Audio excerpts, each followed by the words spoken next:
What is up, guys, and welcome back. It has been exactly, well, as of 2 days ago, 1 year with this beautiful Yamaha ZFR7. Today we are on our way to the ocean. If you can't see it over the mountains over there, all covered with fog, but that's okay. I will take the fog today because it is over 100 where I live, and I will take any sort of cool air right now. So we're gonna go over the last year with this bike that I've had it, and tell you what I think, why I bought it, which I'm pretty sure you guys already know, but if you're new to the channel, I'll tell you guys why I bought the damn thing, what I think about it in the long run, am I going to keep it, and then I'll tell you guys real quickly all the mods I put on it, because if you're new to the channel, you'll probably want to know all the mods I've done to it. I've done quite a bit. Been playing around with this little extension pole. It's been kind of fun. Get some pretty neat little visuals, little b-roll for the videos. I think it's pretty cool.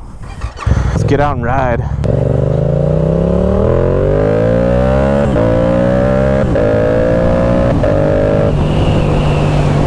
Just hit 1 year with the R7 and I'm truly still enjoying it. I wish I would have maybe watched it for this video, but we'll give it a good watching later.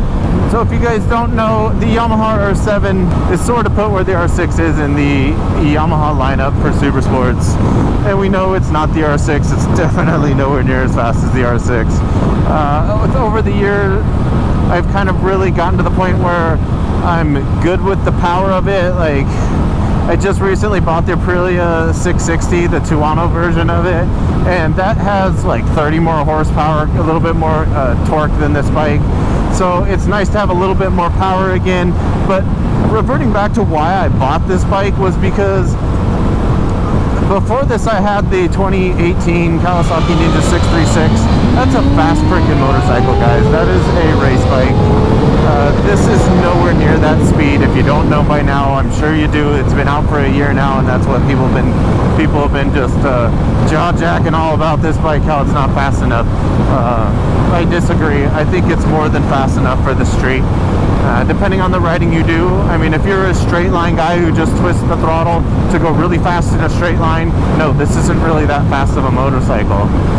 I am not that kind of person. I don't care. I've been on fast motorcycles, and I'm gonna go to freaking jail if I keep riding fast motorcycles, because I ride them as fast as they could go. So that's dumb.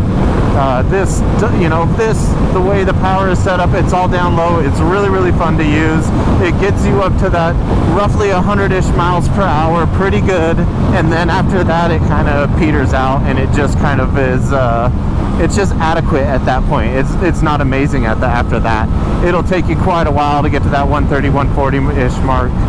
And depending on what you've done to the motorcycle, you know, it's not going to go much faster than that. But that's fine to me. I don't think we should be going that fast on the freeway. Like I said, my 636 multiple times per day, just trying to go to work or coming home, I'd hit 130, 140, just getting on the freeway, and that's just freaking stupid, and it happens like that. It's so freaking fast.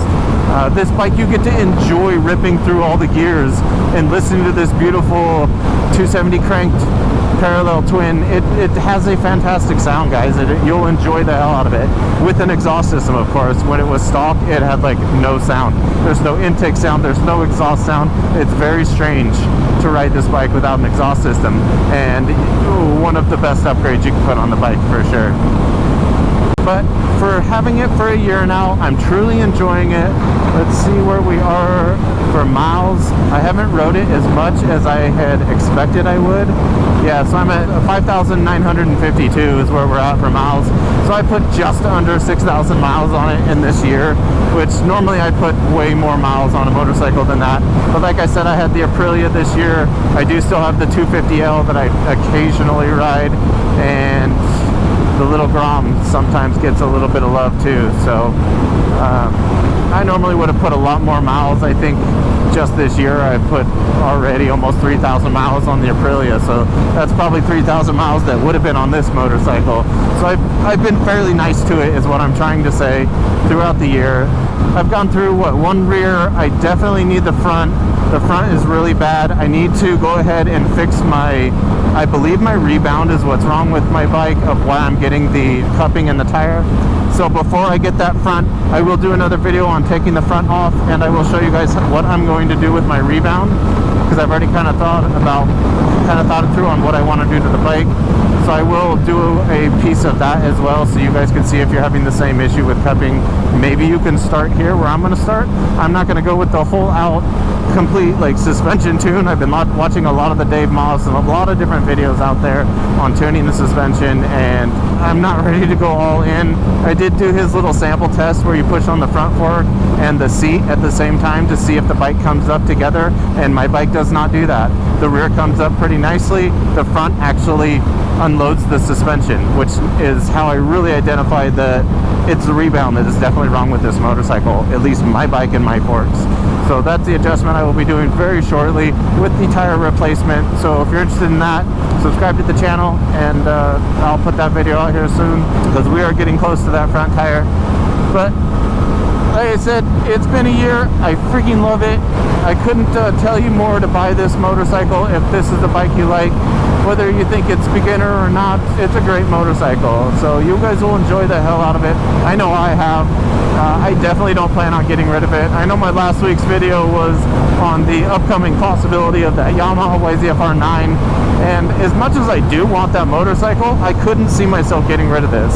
And the main reason for that is, even if I did truly enjoy the R9 and I wanted to ride that every day, I wouldn't see myself taking the R9 being a more expensive bike to the track. But I do see myself riding the hell out of this motorcycle on the track, mainly because it's, like I said, in my opinion, the power's there to where I can really learn on. And I don't need more power than this. I cannot outride this motorcycle on a track. No way in hell.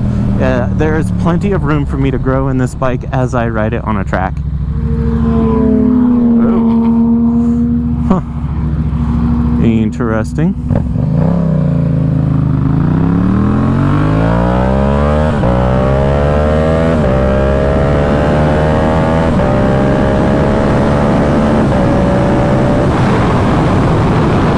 It's not crazy fast, guys, obviously, but when you're talking about in corners and having a good time, it's so nice.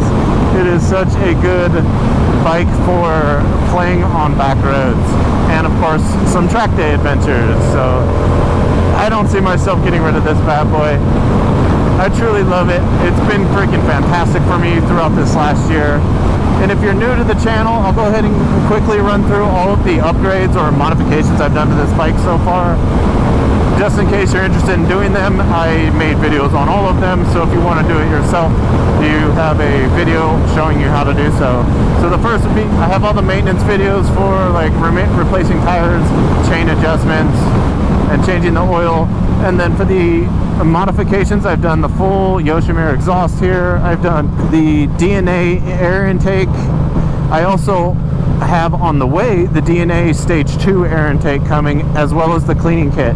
So I'll be able to show you guys how to update from the regular DNA to the DNA plus the stage 2 kit, and then how to clean the actual filter, because by going with the DNA filter, we no longer have a throwaway filter. We can actually clean them and keep them up ourselves. We don't just have to keep throwing them away and buying new ones. So that's pretty cool too. We will go through that. I put levers on the bike. I've done the Puig windscreen. Obviously these beautiful little mirrors right here, the little track friendly little race ribbers. They're freaking awesome. I love those things. They're like my favorite mod.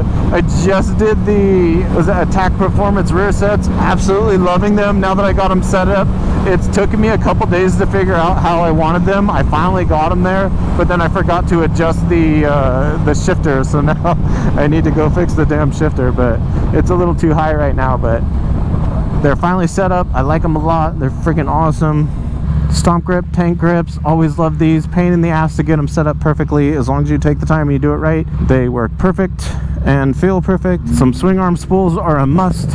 If you're going to do any form of work on your own bike, you're going to want to get swing arm spools and a stand. Very helpful.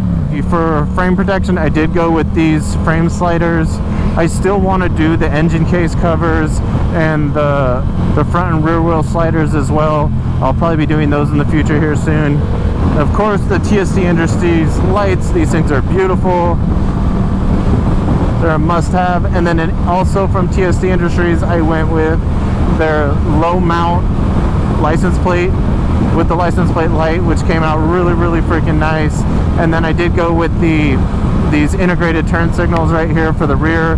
Freaking love these, gotta have these, because this back end just looks so good for the R series motorcycles. These back ends look awesome. Oh, and I almost forgot, of course, the GYTR quick shifter. I put that on there as well if you guys want to see that install. That is a must-do too, in my opinion. Quick shifters, auto blippers, absolutely amazing. And in that, I think in that video I talk about my top 5 favorite mods video that I made. I'll put that up here too if you want to check that out.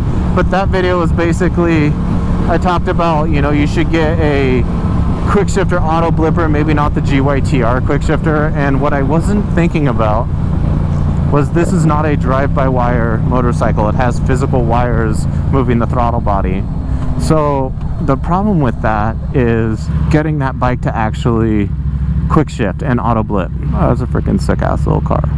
They're just like freaking bikers. They all wave at each other. Look at my dope car, bro. I know, right? My car's dope too. Oh, freaking car people. Totally different than motorcycle people, right? That's a lot of freaking pimpin' ass rides up here.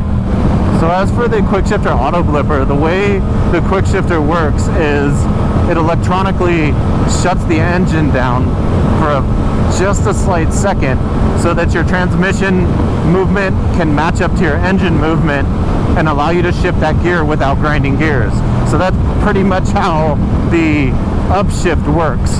The downshift is completely different. You actually have to blip the throttle. So the problem with having a non-electronically driven motorcycle, a drive-by-wire, the problem with that is you can't physically, with an electronic component, force these metal wires to blip the throttle body. You have to physically get a mechanism or a servo of some kind that when you would push down, it would essentially make a servo move, blip your throttle for you to actually get it to engage into the gear. So obviously much more moving pieces. I have heard that that's not a great thing, and that the easiest way to get a blipper on this motorcycle is about $2,500 with the Motion Pro, like electronic driven drive-by friggin' wire system, which, you know, most of us are probably not interested in doing. So the GYTR is still probably not the best one that you can buy. It's pretty damn close. Damn, look at that, it's freaking beautiful out here. Sorry. But it's still fantastic. It is definitely worth the purchase if you're looking for a quick shifter, or you want a quick shifter on your bike, especially if this is the first quick shifter you're ever having on any bike. Yes, you'll love it. It's freaking fantastic. So that about wraps it up, guys. It's been a year. I'm still riding and totally in love with this bike. This is probably going to be in the stable for a long time. And I'll see you guys next week. Peace.